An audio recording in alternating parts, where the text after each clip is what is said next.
bulletin is from the Press Radio Bureau. We interrupt this program to bring you a special report.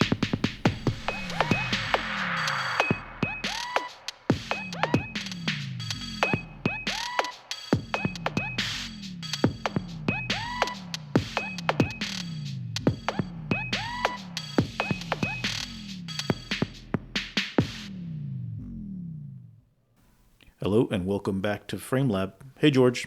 Hi Gil, how you doing? Pretty good. So Donald Trump has told more lies than any president in history, at least any president we know of. That's a fact. By mid-September, Trump had told a whopping 5,000 lies in 600 days as president of the United States. In the last few weeks of the midterm election, he ramped up the lie machine and averaged about 30 lies a day during that period, according to reporters who've counted them up. Or if you want to be polite, like some cable news stations, you can call the lies false or misleading claims instead. There's all sorts of different ways media are choosing to report on the lies. But we prefer lies, I think, at least for the purposes of the podcast. It's better to use the most direct term possible. Before the election, reporters had been tracking his lies, and they clocked him at only about 8 lies a day. And this didn't include lies told by members of his staff, like Press Secretary Sarah Huckabee Sanders, because her White House press briefings have become infamous for the sight of the spokeswoman for the President of the United States denying clear truths and telling serial lies.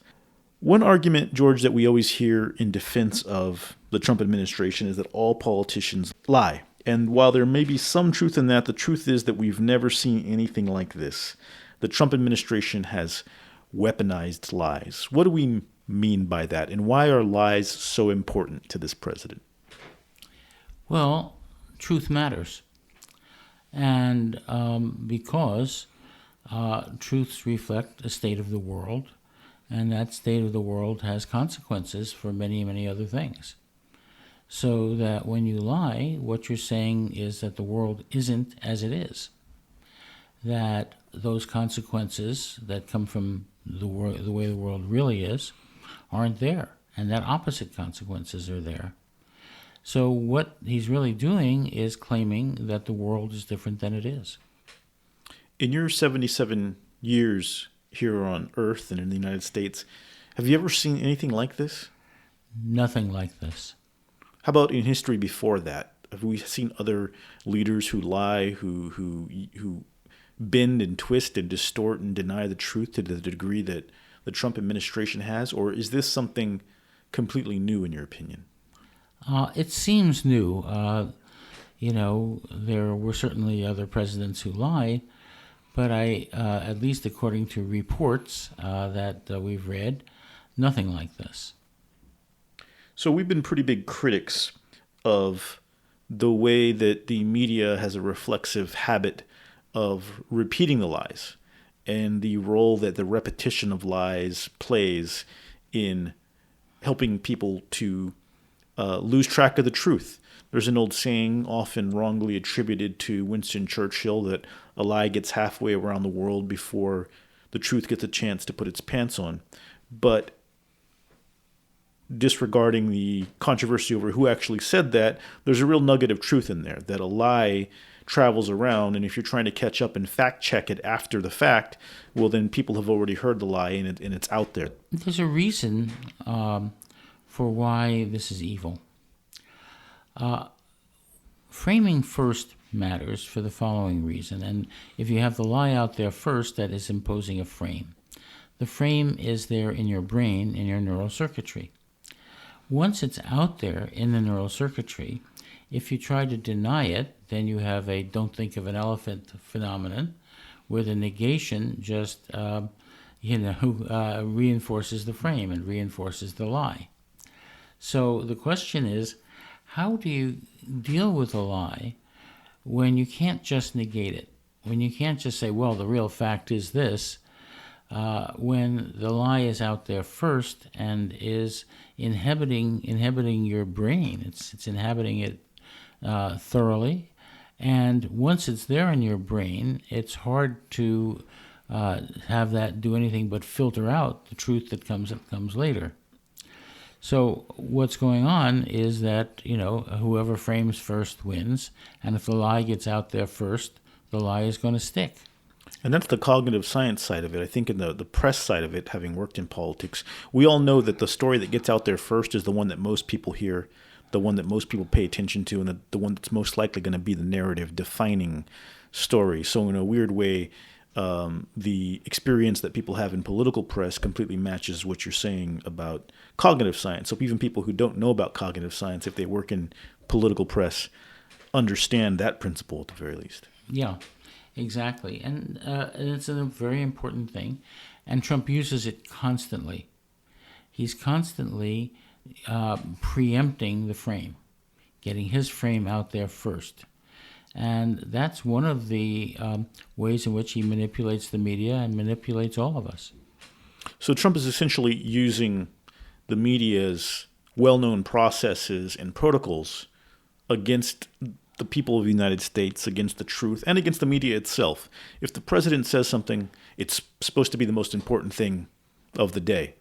But we have never seen a president before use his bully pulpit power in quite this way. And so your argument, George, is that we need to adapt in order to meet this different challenge.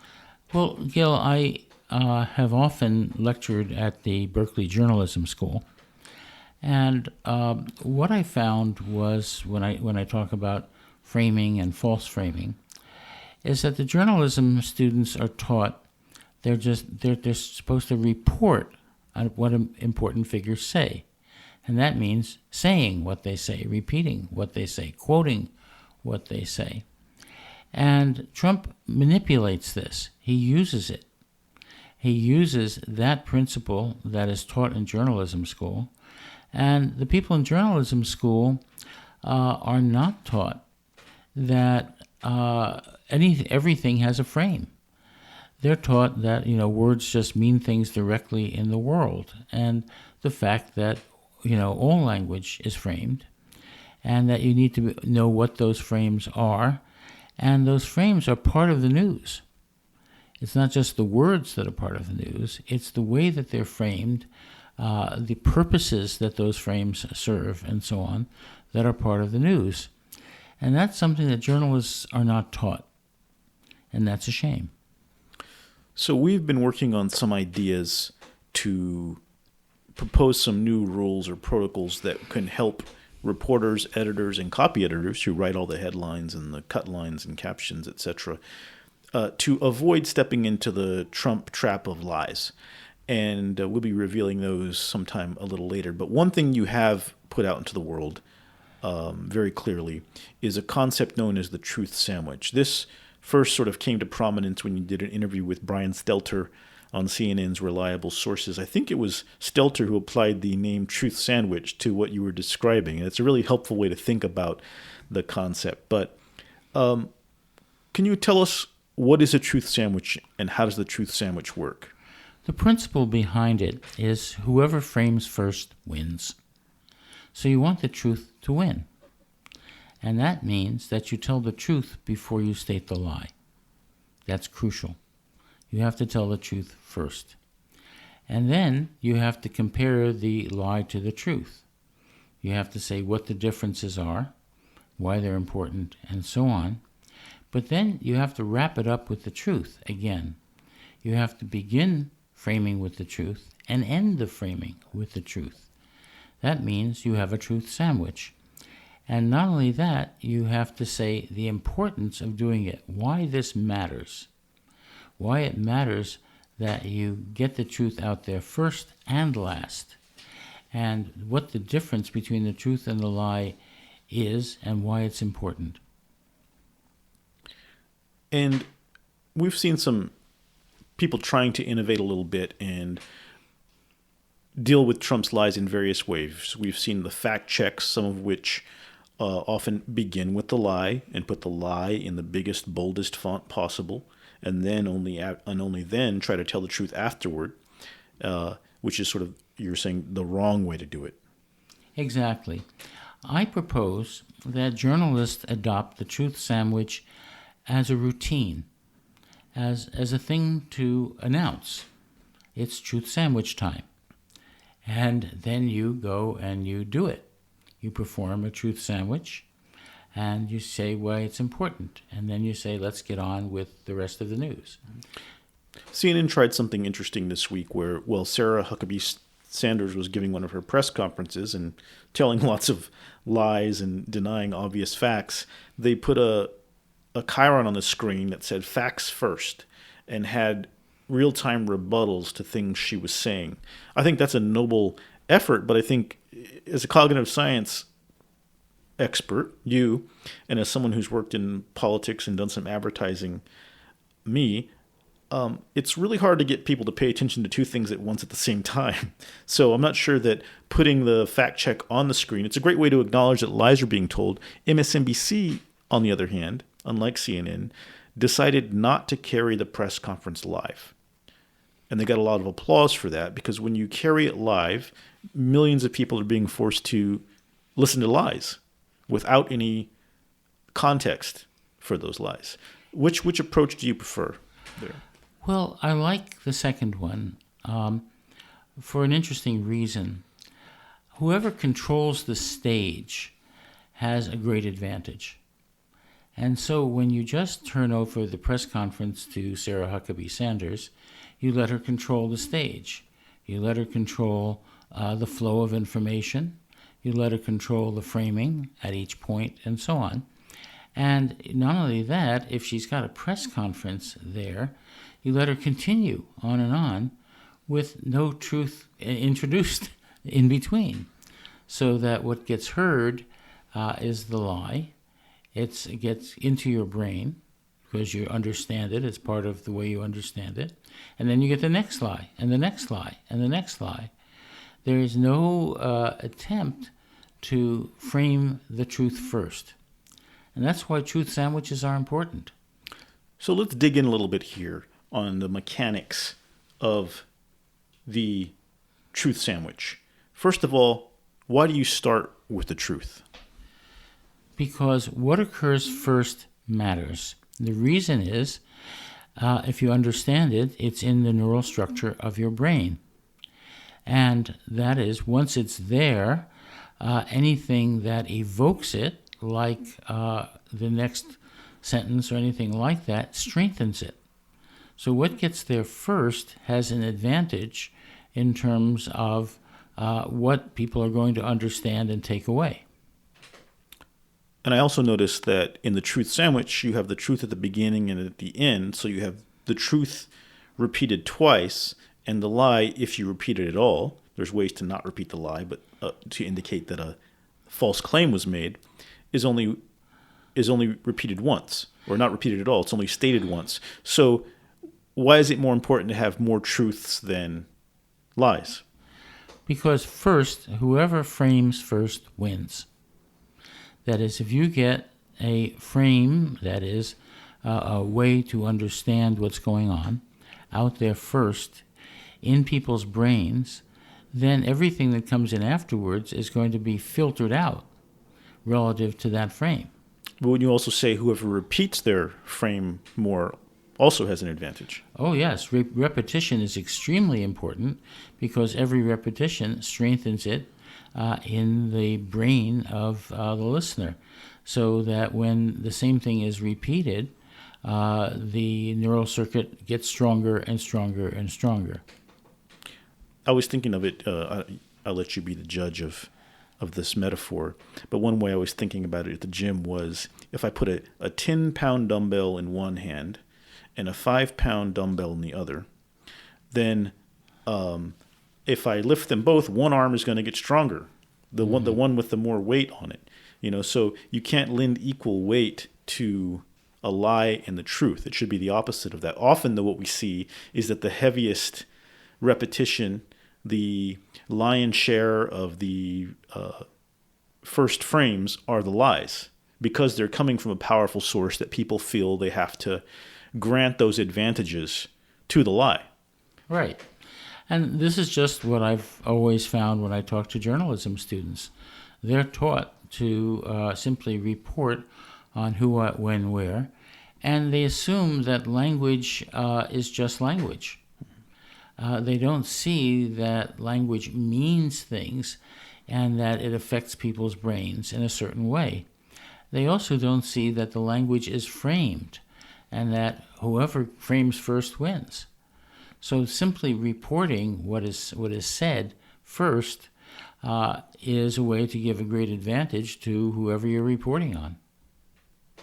Definitely. I also think there's a degree to which people trying to write clickbait and have the most scandalous, fresh headline plays a role in this. Trump is very good at creating salacious or explosive new phrases and names and claims.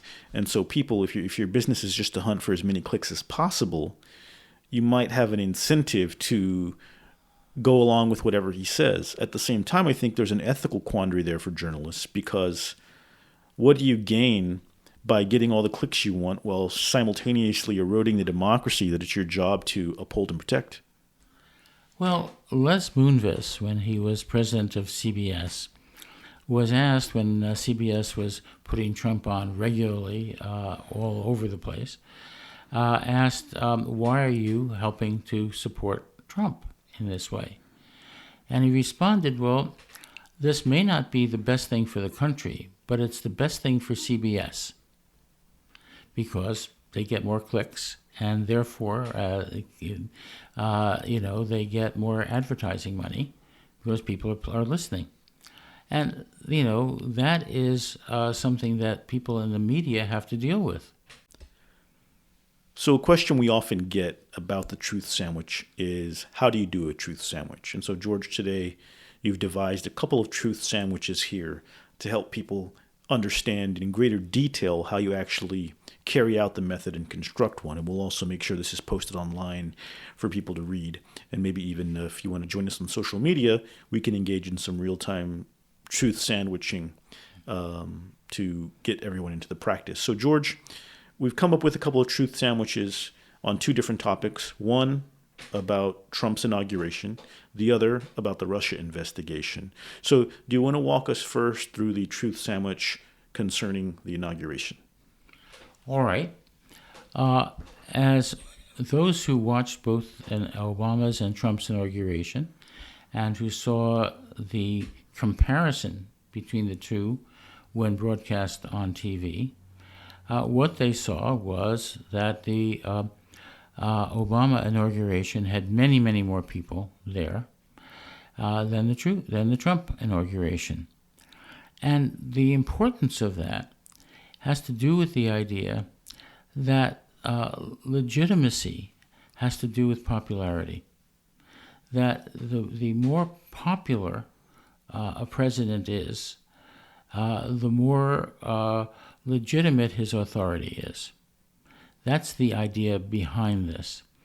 And so Trump has to say, in order to legitimize his authority maximally, that he was more popular, that his inauguration was more popular. So what happens was he comes out and he says that, and it's a lie. And you can see on TV the difference, that they're not there. That the people are not there for Trump anywhere near as much as they were there for Obama. So you can see the lie in front of you. Okay? Now, how do you report on this situation if you're a reporter?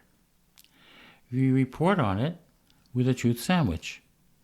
You report on it with, as all of you can see, Obama's inauguration had a hugely greater popularity and attendance than Trump's. So that's sentence one. That's sentence one. That's the truth. But you've heard Trump claim, despite what you saw with your own eyes, that his had more people there. Sentence two.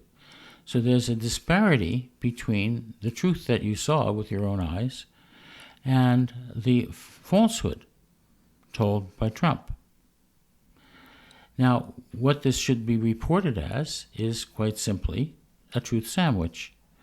One, you start with Obama's popularity and the importance of that for his legitimacy of his authority. The lack of that popularity with Trump, and therefore less legitimacy to his authority, which he cannot tolerate. So he has to claim, to get his authority, that he was more popular, even though you can see on the TV that he was not. And so in your truth sandwich, you wind up saying Obama was in fact more popular and had greater legitimacy in his authority, as shown by his popularity. Or at the very least, that's what Trump believes, and that's why he's lying. Yeah. Trump believes that, this is a threat to his authority. But at the most basic level, because I think some reporters might not get that deep into questions of the psychology of legitimacy, it's truth, it's the lie in the context of the actual truth, and a summation focused entirely on the truth. And a discussion of the difference and why it matters. Understanding why the lie, I think, is a very important thing. If you look at the lie, you can often detect what's the truth that bothers them. I think you said this in Don't Think of an Elephant.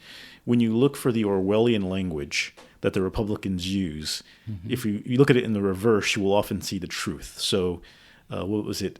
Healthy forests is cut the trees down. Yes.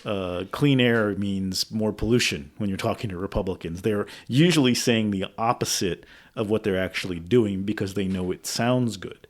And so I guess we could say the lying is really nothing new. It's just been taken to a different level with Trump. And so you're saying that the why really matters. Not just that he lied, but we have to look at why he's lying.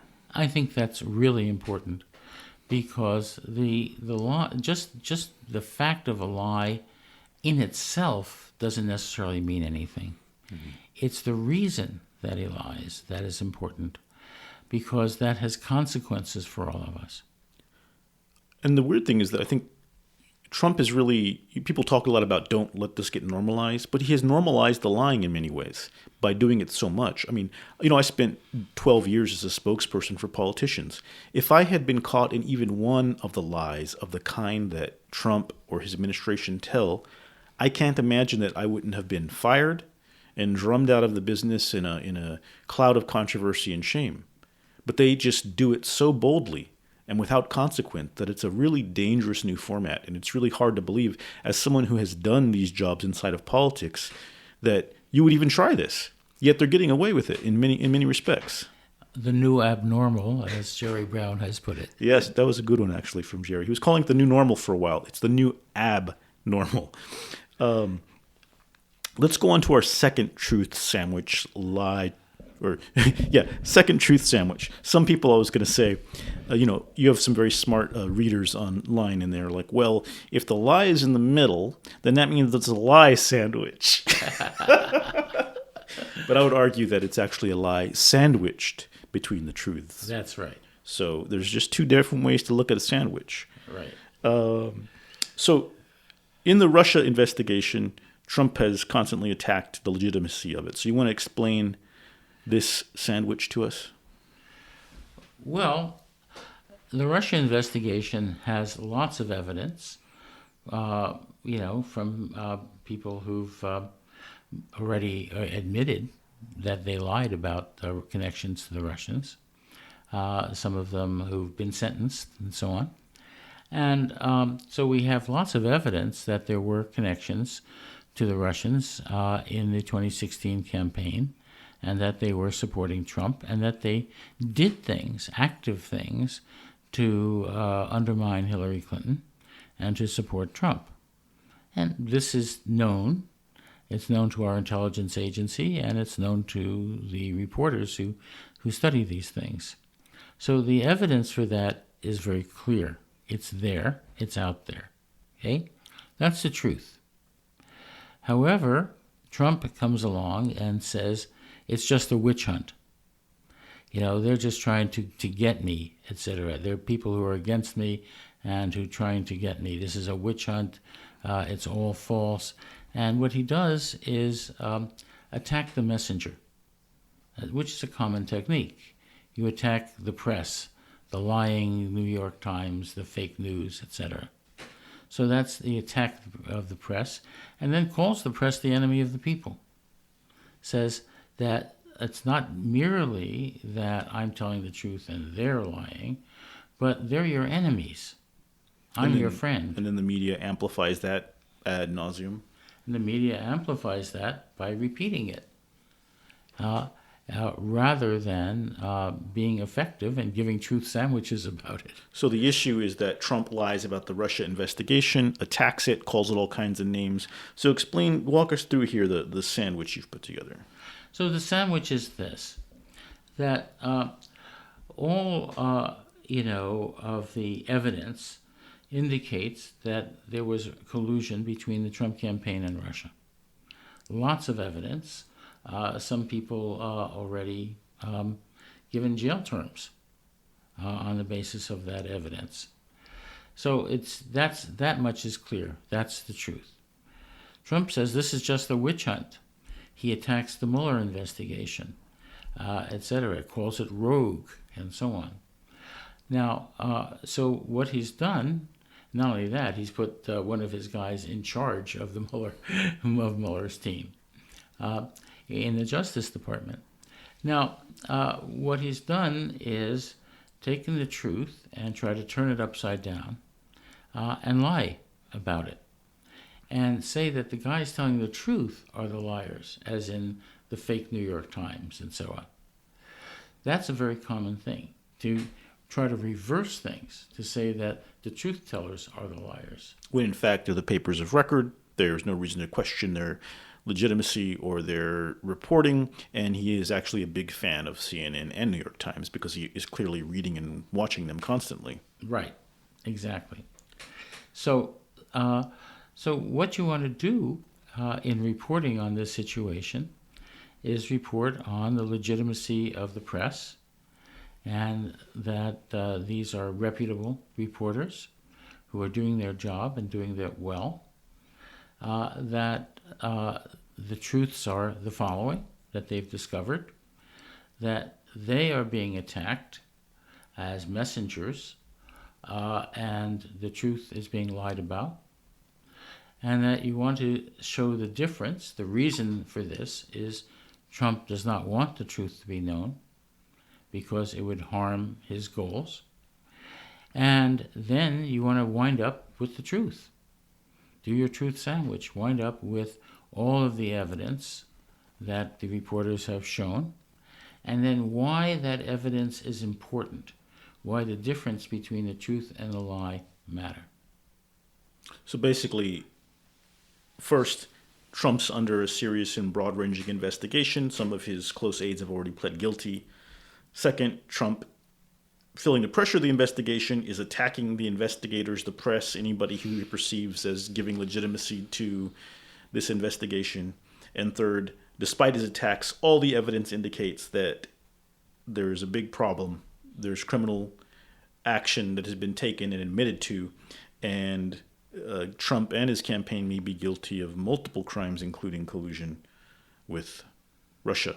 And this matters because the President of the United States is lying to try to cover it up.